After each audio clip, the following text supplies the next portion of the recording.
Entonces, con la A de adoración de nuestro eslogan Pesca, que resume todo lo que son las funciones básicas de la iglesia. ¿Para qué estamos? La A es para adoración.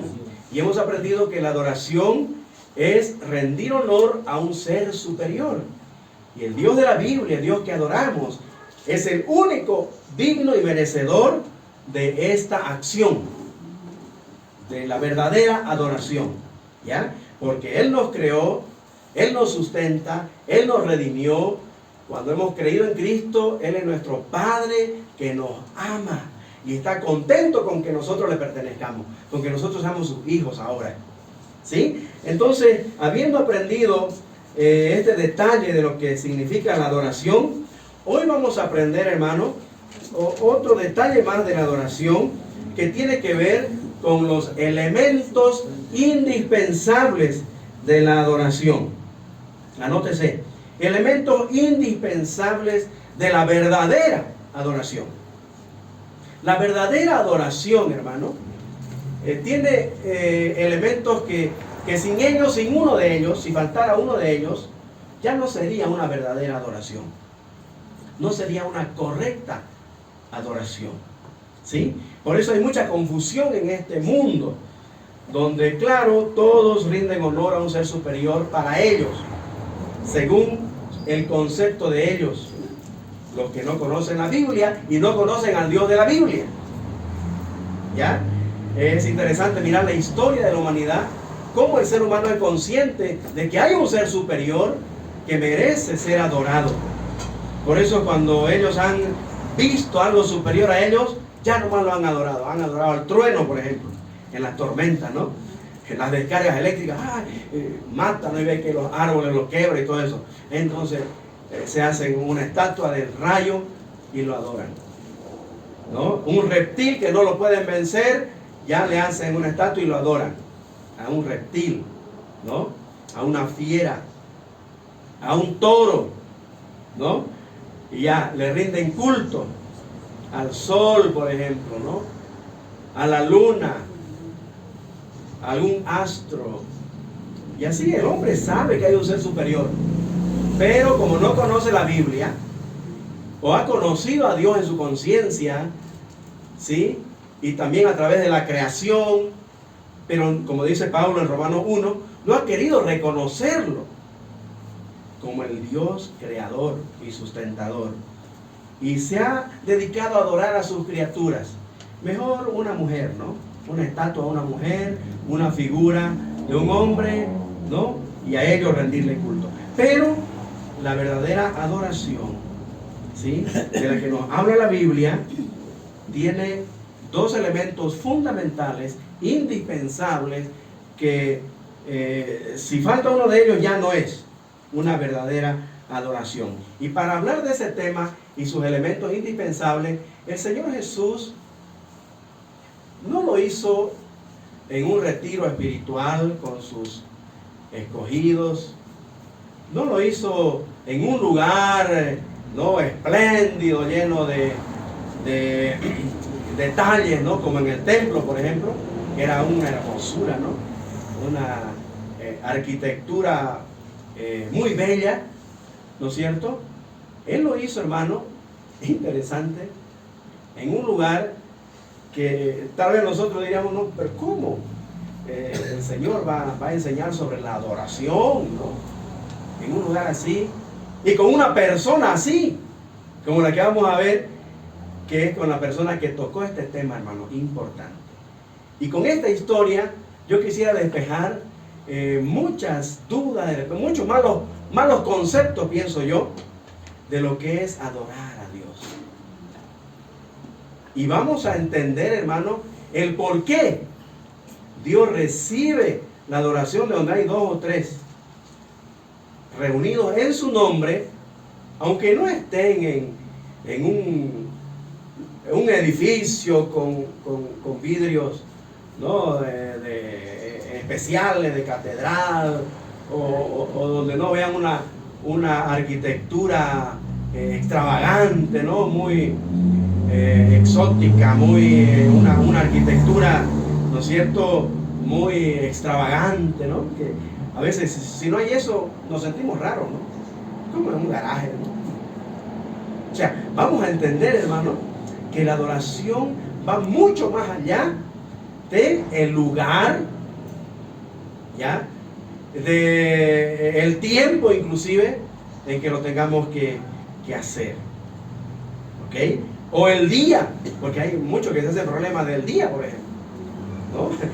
O sea, la religión, hermano, nos ha esclavizado de tal modo que si no es en un lugar especial, ¿no? En un día especial, digamos, ¿no? No podemos adorar a Dios. ¿Listo? Vamos a abrir nuestras Biblias a San Juan capítulo 4. San Juan capítulo 4, donde vamos a encontrar que el Señor Jesús, en la entrevista que tuvo con esta mujer, hermano, tocó el tema de los elementos indispensables de la adoración. Cuando Él tiene que aclararle muchas cosas a esta mujer y llevarla a la salvación. San Juan capítulo 4.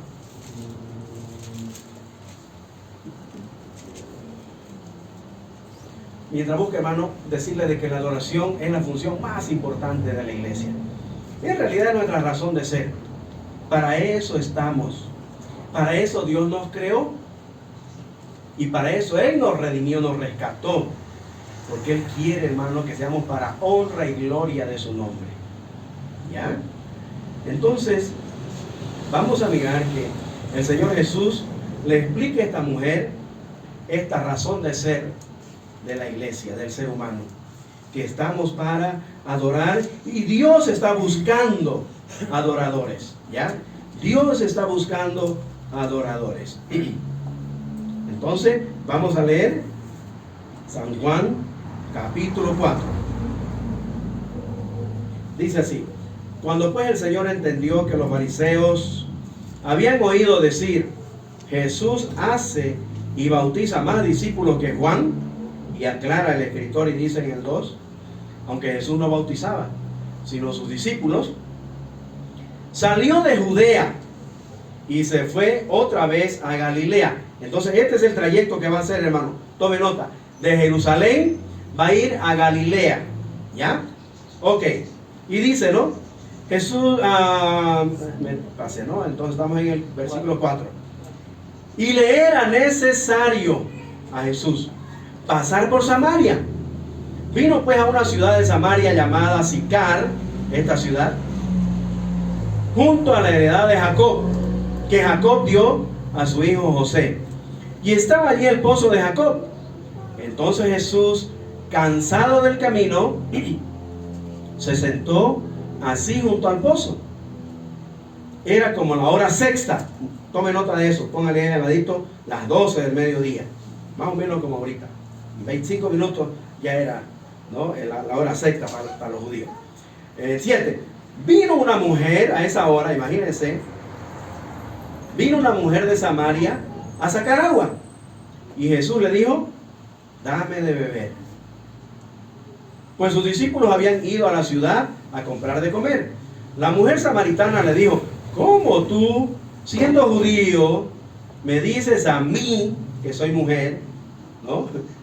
Dame de beber, me pides de beber, que soy mujer samaritana?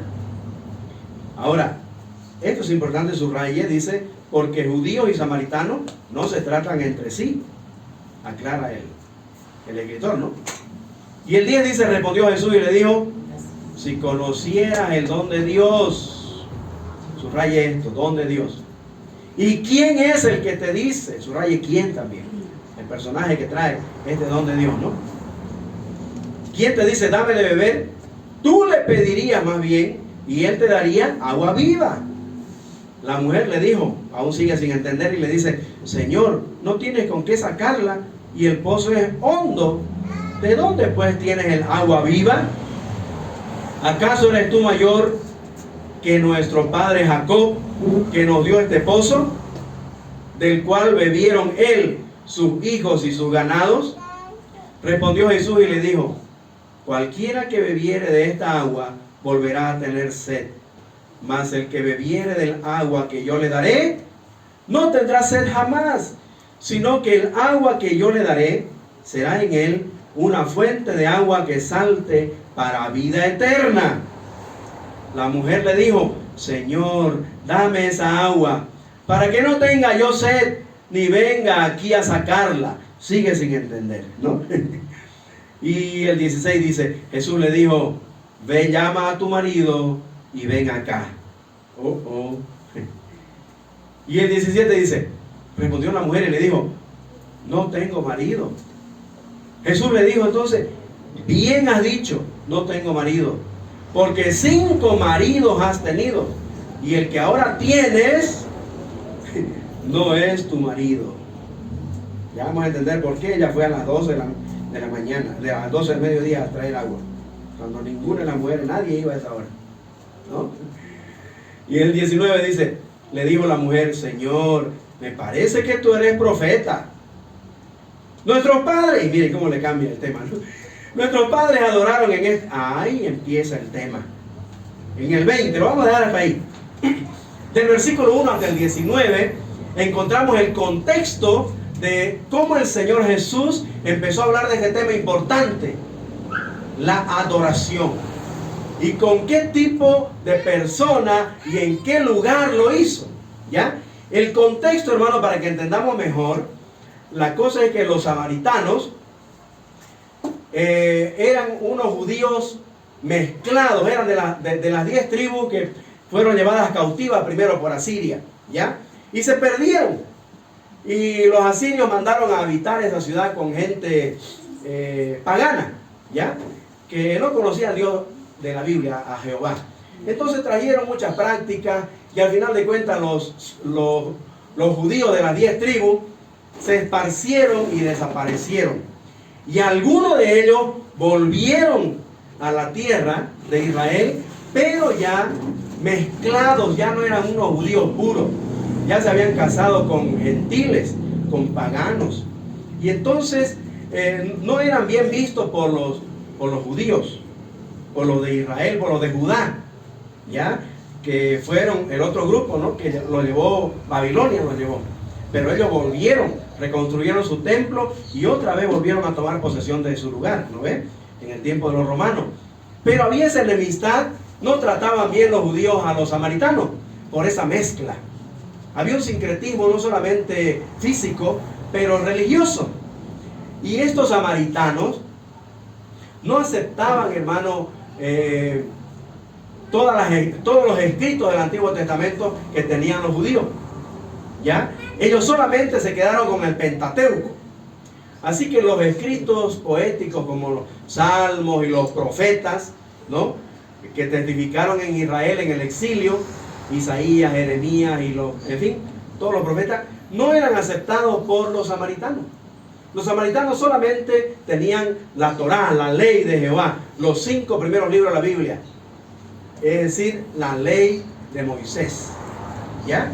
Eso solamente observaban los samaritanos. Entonces, no solamente ellos se mezclaron con paganos y tuvieron, por decir así, una raza híbrida, una raza mezclada, ¿no? Ya no eran puros los judíos, los samaritanos. Entonces, por eso los judíos, hermano, no se llevaban bien. Había ese prejuicio y ese regionalismo, ¿no? Que no lo podían soportar a los samaritanos, los judíos. Y para ir de Jerusalén, de Judea, a Samaria, es decir, a Jericó, ¿ya? Tenían que pasar por Samaria, pues. Pero los judíos, a fin de no toparse con ningún samaritano, se daban la vuelta y se iban cruzando el Jordán para llegar a Galilea, en este caso, ¿no? De Jerusalén. ¿Se da cuenta? Por eso empieza diciendo el pasaje, a Jesús le era necesario. Él tenía un plan, hermano. Él tenía una misión.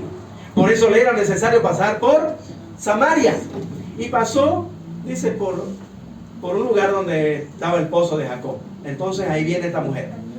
Y esta mujer, hermano, va a esta hora más o menos, porque allá en Medio Oriente, hermano, el sol a esta hora tiene una temperatura como de 40, 45 grados. Hoy el sol te cocina y, ¿no? Te cuece un huevo en el sartén. ¿Se da cuenta? Entonces casi nadie iba. Todos iban o de mañanita o de nochecita. Pero esta mujer solita, claro, ¿no? Por el contexto vemos su estilo de vida y todo el mundo la conocía, así que todo el mundo huía más bien de ella, porque era una mujer de mala vida. O como dice la Escritura, era una mujer ramera. ¿Ya? Y cuando el Señor le toca el tema, vamos a ver, hermanos, que es buscando cómo esta mujer reconozca su estado espiritual delante de Dios y busque reconciliación, busque perdón, busque un nuevo nacimiento. Y a eso Dios la quiere, el Señor Jesús la quiere conducir. Entonces, este es el contexto, hermano. ¿Ya? Los judíos y samaritanos no se tratan bien. Así que cuando el Señor Jesús le dice a esta mujer, dame de beber, es una petición, hermano, de una necesidad física que es usada por el Señor como enganche para hablarle de su necesidad, del tema esencial de esta mujer pecadora, como todos nosotros. ¿Ya? Y el Señor, obviamente, como maestro en la enseñanza, Él busca la manera más estratégica de llegar a tocar la necesidad espiritual de esta mujer. Y toca el tema del agua, ¿no? Dame de beber. Hay dos cosas aquí que le llaman mucho la atención a esta mujer. En primer lugar, que un judío le hable, y no cualquier judío, era un hombre judío, ¿ya? Y no era ético, las mujeres en ese tiempo, en esa cultura, las mujeres no hablaban con los hombres en la calle. ¿Sabían eso? Así que uno, ¿ya? Era hombre y era judío el que le estaba pidiendo un favor. Aparte de eso, ella tenía en contra que era mujer, ¿ya? Que era mujer y que era eso, samaritana, no era cualquier mujer, era una samaritana. Y ella lo observa y dice, ¿cómo tú siendo judío me pides a mí, que soy mujer, que soy samaritana, padillapa, ¿no? Que te dé de beber?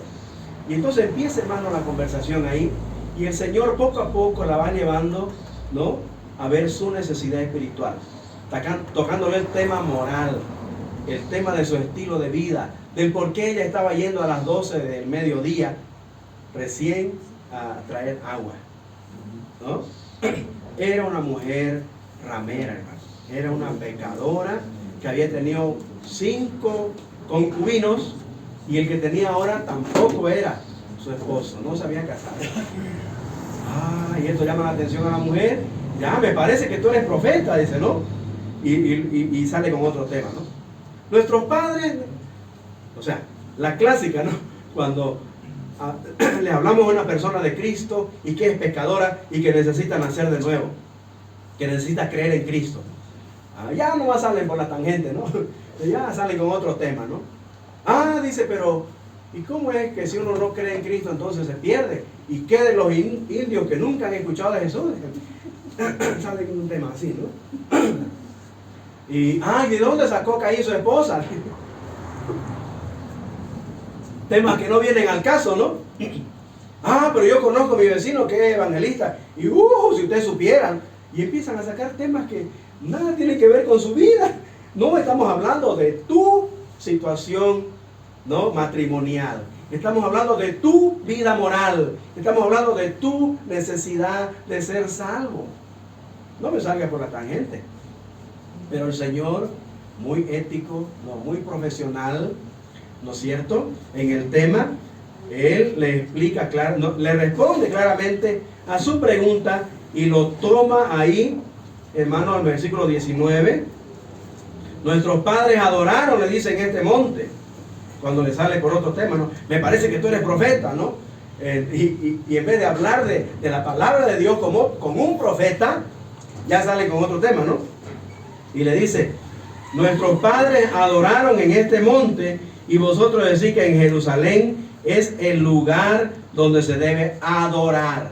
Ahora sí, la mujer aborda el tema de la adoración. Y ella dice, nuestros padres dicen que es en este monte. Y ustedes los judíos dicen que es allá en el templo en Jerusalén, ¿no? Entonces hay dos posiciones. Alguien está mal. Alguien no está adorando correctamente. Y entonces el Señor toma el tema y dice el versículo 21, Jesús le dijo, mujer, créeme, que la hora viene, subraye esto, hermano, la hora viene, subraye, y, ¿qué dice? Y ahora es, no dice, ¿no? La hora viene cuando ni en este monte ni en Jerusalén adoraréis al Padre. O sea, el cuadro es más o menos así. Ah, dice, tú eres profeta. A ver, ¿cuál es la religión verdadera? ¿No? A ver, aquí están los mormones, acá están los testigos de Jehová, allá están los adventistas, allá están los católicos, ¿no? Y ustedes dicen que eso no es así. Que la gente sale, hermano, por la tangente, ¿no? Y hablando de religión, por eso yo no predico una religión. Ya ustedes saben, ¿no? Yo predico cómo usted puede tener una relación personal con una persona que ocupó su lugar en la cruz para poder redimirlo de su pecado. ¿Ve? Pero, hermano, la gente quiere siempre el aspecto religioso, ¿no? Quiere un día, que si no es ese día ya no es, entonces, ¿no? Que si no es así, que si no es con este formato, que si no se sigue esta liturgia, entonces estamos mal, ¿no? Hay mucha gente, hermano, esclava de la religión. Y es interesante que solo hacen lo que dicen las normas de su religión, no lo que dice inclusive la Biblia, ¿no? La palabra de Dios. Pero el Señor le explica, créeme, le dice que no es en este monte ni en el otro, vendrá la hora. Versículo 22 dice, vosotros adoráis, subraye esto. ¿Qué le dice el Señor Jesús a esta mujer? Vosotros adoráis lo que no sabéis, porque ellos solamente aceptaban el Pentateuco, los primeros 5 libros de la Biblia, y con eso se quedaron. Pero los judíos tenían el canon completo, ¿no? Todos los escritos, ¿no? Y de los profetas y los libros poéticos. Nosotros, dicen los judíos, adoramos lo que sabemos, porque la salvación viene de los judíos. Eso. Mas la hora viene, aquí está, subrayenlo.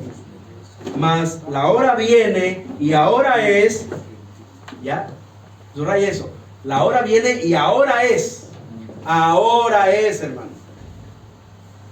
Aquí el Señor le está diciendo todo eso del Antiguo Testamento, el templo, el altar, los sacrificios, el incienso y todo ese sistema religioso, ya, ceremonial, era figura que hablaban de Jesucristo, del Mesías prometido que iba a venir, pero ya estaba ahí frente a ella. Por eso le dice, la hora viene y ahora es, ya, versículo 23.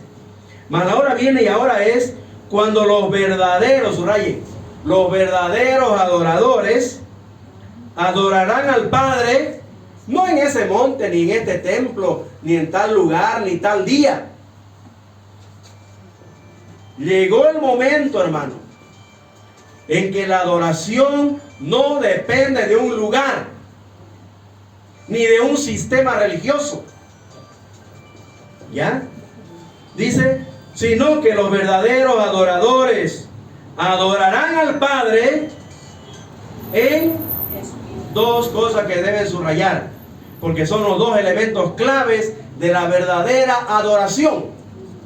Los elementos claves de la verdadera adoración son adorar al Padre en espíritu y en verdad. Porque también el Padre, tales adoradores, subraye, busca. Enciérrenlo ahí esa palabra, ese verbo, buscar. Busca. Dios está buscando este tipo de personas, ¿ya? Que le adoren pero no en un lugar, en un monte, o solamente en ese santuario, o en ese altar. No, ya no. Eso es figura, ¿ya? Dios ahora está buscando desde la resurrección de Cristo, desde Cristo, hasta el rapto de la iglesia, está buscando verdaderos adoradores que le adoren en espíritu y en verdad. Hermano, estos son los dos elementos de la verdadera adoración. ¿Qué significa adorarle a Dios en espíritu? Anótese, hermano, porque esto es muy importante. Tal vez usted por eso no es consciente de lo que hace cuando viene aquí, porque aún no ha entendido que aquí venimos a adorar no esa estatua, no esa imagen, no esa figura, ¿no? Por eso algunos se sienten incómodos cuando entran a algún salón donde hay cristianos adorando y no hay a quién adorar, no ven a quién van a ir a besarle el manto o a dejar lo que traen, ¿no? Y es puro oro, puro plata que llevan, por si acaso. No es cualquier cosa que llevan a sus ídolos, a ofrecerle a sus ídolos. Los que no saben qué es una verdadera adoración. Pero los verdaderos adoradores, hermano, el Señor Jesús dice que es en espíritu, en primer lugar. En espíritu. Hermano, el adorar en espíritu tiene que ver con el ser de la persona. Adorarlo de todo corazón, con todo nuestro ser. Porque la espiritualidad tiene que ver con el Dios de la Biblia. Porque Dios es espíritu. Ahí dice, ¿no? Dios es espíritu. Es decir, Dios no tiene cuerpo. No es algo material, tangible, que podamos tocar y decir, aquí está. No, entonces, sí, recién, no. No, por favor, Dios es espíritu. Dios es espíritu. Es decir, por decir, sabemos que nuestro Padre nos ama, digamos, ¿no? Nuestra mamá nos ama, ¿no?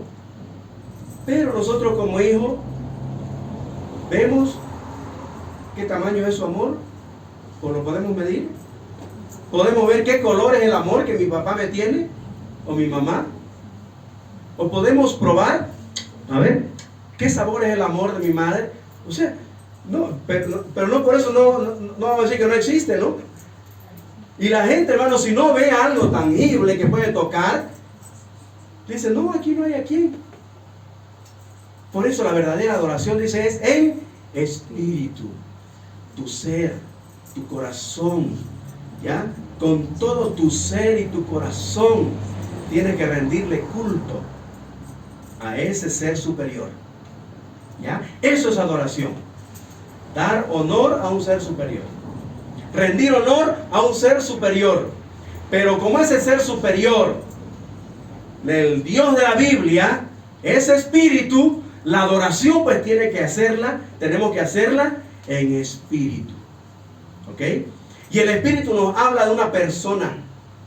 Eso es lo que nos diferencia de los animales, por ejemplo, ¿no? La parte inmaterial del ser humano. Lo que somos como personas, en nuestro espíritu, nuestra alma. ¿Ya? Eso tiene que estar presente y consciente en la adoración, en lo que le estamos ofreciendo a ese ser superior. ¿Ok? En espíritu tiene que ser. Dios no es un ser físico o material, entonces. Es un espíritu sin cuerpo, pero existe. Hermanos, hay un pasaje que me llamó la atención, cómo el Señor advirtió a su pueblo del peligro de adorar lo que vemos nomás y lo que tocamos. Ayúdeme, Deuteronomio, el quinto libro de la Biblia, Deuteronomio 4:15. Deuteronomio 4:15 dice, ¿lo encontró? Quinto libro de la Biblia, Deuteronomio 4:15 dice, guardad pues mucho vuestras almas. Hermanos, nuestras almas pueden ser corrompidas, se pueden extraviar si no hacemos lo correcto. ¿Listo? Deuteronomio 4:15. Es importante que usted vea esto, hermano, que es una advertencia seria de parte de Dios, de que Él es espíritu y tenemos que adorarlo en espíritu. Dice, guarda pues mucho vuestra alma, pues ninguna figura visteis el día que Jehová habló con vosotros de en medio del fuego. ¿Escuchó eso? Cuando Dios habló con su pueblo Israel y escucharon la voz del fuego, ¿no? Dice, no vieron ninguna figura. ¿No ve? Ahora el 16 dice, ¿por qué Dios no mostró algo visible de él? Dice el 16, para que no os corrompáis. ¿Está mirando? Para que no os corrompáis. ¿Cómo se iban a corromper? A ver, mire. Para que no os corrompáis y hagáis para vosotros, ¿qué cosa? Escultura, imágenes o alguna figura. Ahora mire esto. O alguna efigie. ¿Sabe qué es una efigie? Una estatua, una figura. ¿Una efigie de qué? ¿De qué? De varón o hembra. De varón o hembra, de varón o de mujer. Clarito, ¿no? O sea que la gente que hace una estatua, una efigie, ¿no? O una imagen de hombre, de varón o de mujer, se ha corrompido, siguiendo una falsa adoración. Porque Dios es espíritu y tenemos que adorarlo en espíritu, de espíritu a espíritu. Él es persona, pues. Él es una persona como yo, porque Él me creó a su imagen y semejanza. Entonces mi espíritu tiene que adorar al Espíritu de Dios, porque Dios es espíritu, hermano. ¿Estamos entendiendo? ¿Me explico? El primer elemento, hermano, de la adoración correcta al verdadero Dios. El verdadero Dios de la Biblia es espíritu, es una persona, y es necesario que yo, como persona, le adore con mi espíritu, lo haga de todo corazón. Amén. Que yo esté centrado, hermano, en lo que vengo a hacer a este lugar. Eso tiene que ver con corregir algunas cositas que debemos poner en orden, hermano. Porque mientras estemos aquí en este salón, ¿ya? Usted debe evitar estar con su celular ahí viendo quién la ha mensajeado, ¿no? O debe estar evitando, hermano, que su mente esté en el partido que tiene después, ¿no? O que esté en lo que va a hacer después saliendo de aquí. O de repente la olla que dejó, ¿no? en el fuego. O el chancho que dejó al horno, porque como son 3, 4 horas, dice, no, me da bien. Pero ya el pastor mucho se está extendiendo, ¿no? O sea, hermano, cuidado. La adoración es en espíritu. Todo nuestro ser tiene que estar centrado en rendirle honor a ese ser superior. Con todo mi corazón, con toda mi alma, como dijo el Señor Jesús, ¿no? Con todas tus fuerzas. Amarás a Jehová tu Dios con todo tu corazón, con toda tu alma, con todas tus fuerzas, con todo tu ser, centrado en la persona espiritual de nuestro Dios, que por medio de su palabra, es el siguiente punto. El segundo elemento, en espíritu y en verdad. La verdadera adoración, hermano, tiene estos dos elementos indispensables. Lo adoramos en espíritu y en verdad. Adorarlo en verdad significa en la verdad revelada en su palabra. Aquí, hermano, en este manual para el cristiano, Dios nos ha instruido cómo debemos adorar al Dios de la Biblia.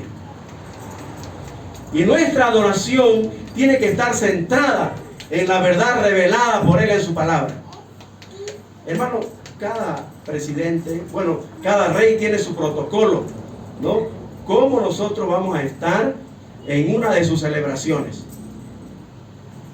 Y cuando el rey, hermano, invitaba a una celebración, la gente no iba con cualquier ropa, ¿no? Con la que iba a trabajar al Chaco.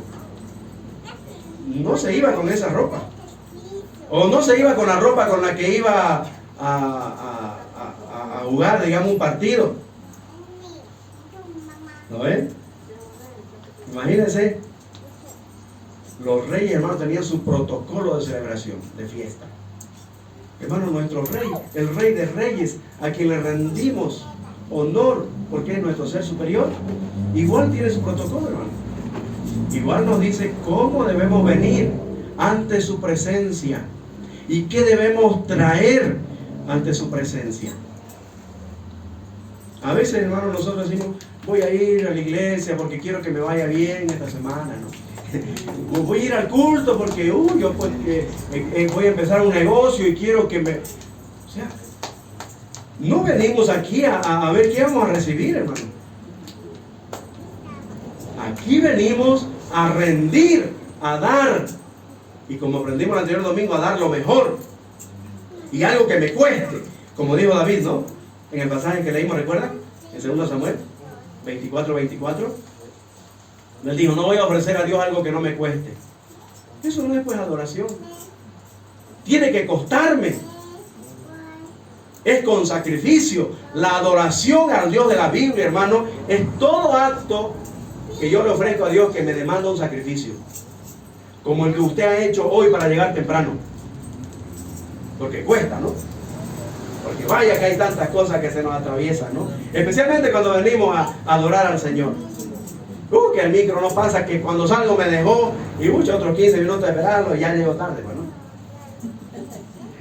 ¿No es? O algo, ya llega un pariente y que quiere visitarme, demás cosas, ¿no? Tantas cosas se nos cruzan. Pero hermano, nosotros cuando queremos rendirle a Dios una adoración verdadera, entonces estamos listos a sacrificar cualquier cosa, hermano, que de repente nos quiera impedir estar aquí y ofrecer a Dios lo mejor que tengo, lo mejor de mi atención, lo mejor de mi mente, lo mejor de mi corazón, lo mejor de mi ser. Quiero rendirlo, hermano, a mi Dios, que me creó, que me sustenta, que me redimió, que me ha adoptado como hijo suyo y me ama tanto, que quiere tenerme con Él para siempre. Que el Señor nos ayude, hermano, a ser esos verdaderos adoradores que Dios está buscando. Porque Jesús le dijo a esta mujer, a esa clase de adoradores Dios está buscando. Ahora mi pregunta es, si Dios está buscando, ¿es porque son escasos? Y mi pregunta es, y el desafío para mi iglesia es, ¿lo encontrará a esos verdaderos adoradores aquí en Koinonia? A ver. Oremos. Amado Dios.